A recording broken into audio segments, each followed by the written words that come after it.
broadcasting from somewhere in the freedom state of Florida, bringing the real to Realsville, bringing the truth into the light. Welcome, the Polish Pontificator. You know, the enlightened out there among you knows that we do not live in a democracy, and thank God we do not.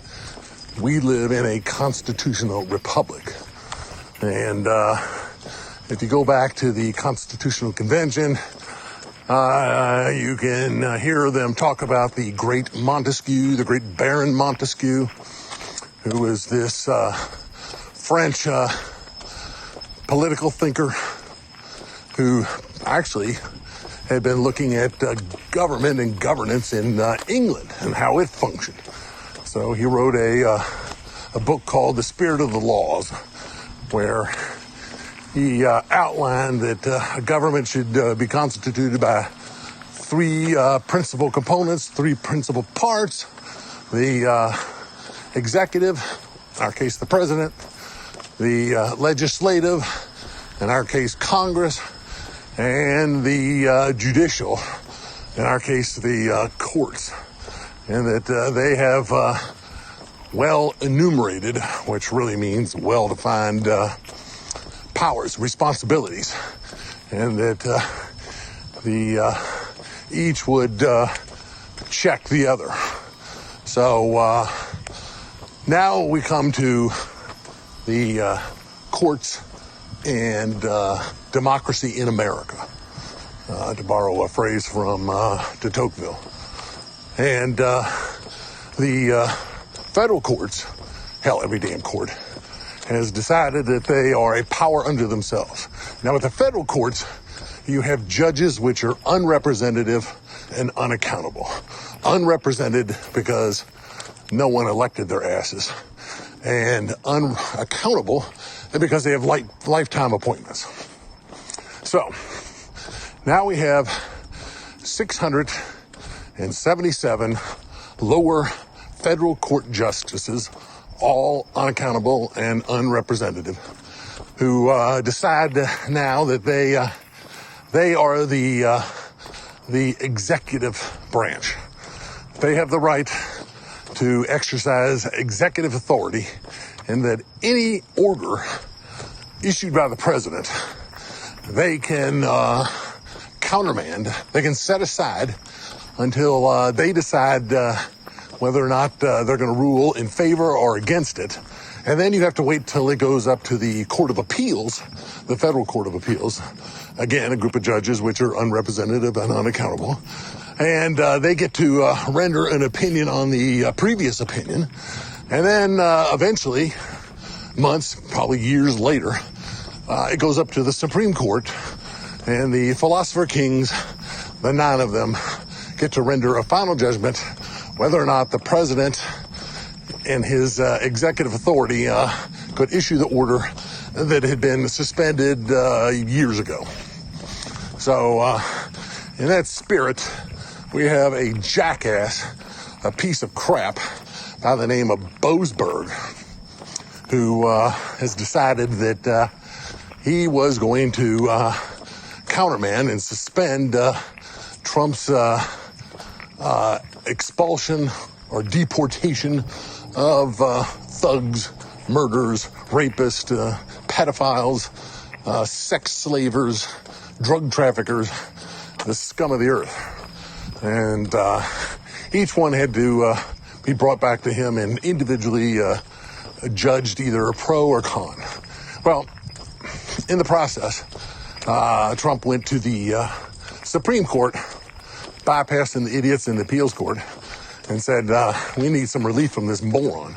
At which point, I think it was Roberts himself, who usually has a spine of rubber, said that Boasberg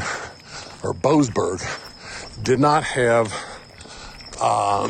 jurisdiction over this. That, he was some jackass from D.C., and the people that had been deported were in the jurisdiction, the purview of the courts in Texas, the federal courts in Texas. So they brushed his authority aside and said, proceed. So the aforementioned Boasberg got his feelings hurt and decided that, yes, well, during that interim, during the time at which he first issued his dumbass order telling Trump to turn planes around in the middle of the air and return the thugs, rapists, and criminals back to the U.S., that between that time and the time the Supreme Court said, hey, dumbass, you do not have jurisdiction over this, that the Trump administration was still obligated to follow his, I guess, unconstitutional authority. He did not have jurisdiction. So the aforementioned idiot is now pursuing criminal charges against, Pam Bondi, the secretary or the attorney general, and any of the people who work for her in the DOJ. So he wants to put one of them in jail and say that even though I never had jurisdiction, I never had the authority to do what I did, you still were obligated to have me or to abide by my decisions. So if this idiot were to prevail, once again, what that would mean is you would have 677 lower court justices. Again, they are unrepresentative and unaccountable. They were never elected. And so we would have 677 lower court justices who at any point could intervene and set aside presidential orders. Hell, it could be military orders, and decide whether or not that he had violated some aspect of the Constitution. And he would, the unrepresentative, unaccountable judge, would render an opinion and possibly set aside the order. And then it would proceed to the Court of Appeals and then the Supreme Court, if the Supreme Court decided to even accept it. So basically, he's cutting the balls off of the executive. Of course, since despite our beloved John Roberts, the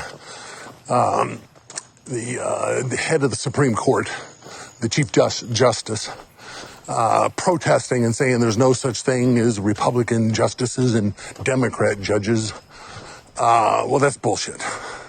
Hell, we had Chuckles the Clown, Chuckles Schumer, who was gleefully pointing out that his Senate, during the reign of the brain-dead president, our clown president, our puppet president, really, that's the best way to describe him, that during that period, he had put on the bench, I think he said 300? I mean, that's half. Hell. What he called progressive judges. Well, what the hell is a progressive judge except a politician in robes? That's exactly what the hell it is. So he had put these idiots on the court. So the idea that these progressive judges would rule the same for a Republican president as they would a Democrat president is idiocy. We have a judiciary that's been so politicized that it is just another political organ, and anything else is pretense.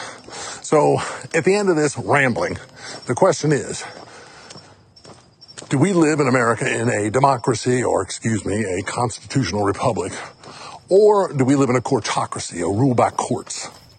These unrepresentative, unelected functionaries who are put there by the Democrats largely because of their political beliefs. Hell, we had that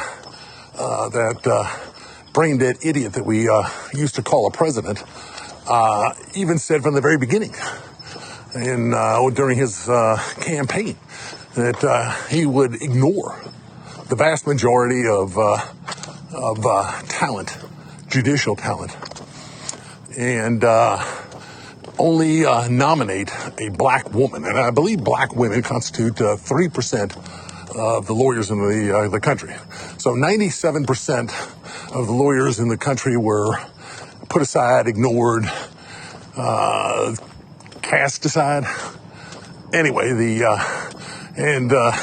you had to be of the right color of hide, and you had to have the right stuff betwixt your nithers. And now we're being told that our courts are unbiased and representative of really, I guess the letter of the law. In the federal court's case, the Constitution. What pure bullshit.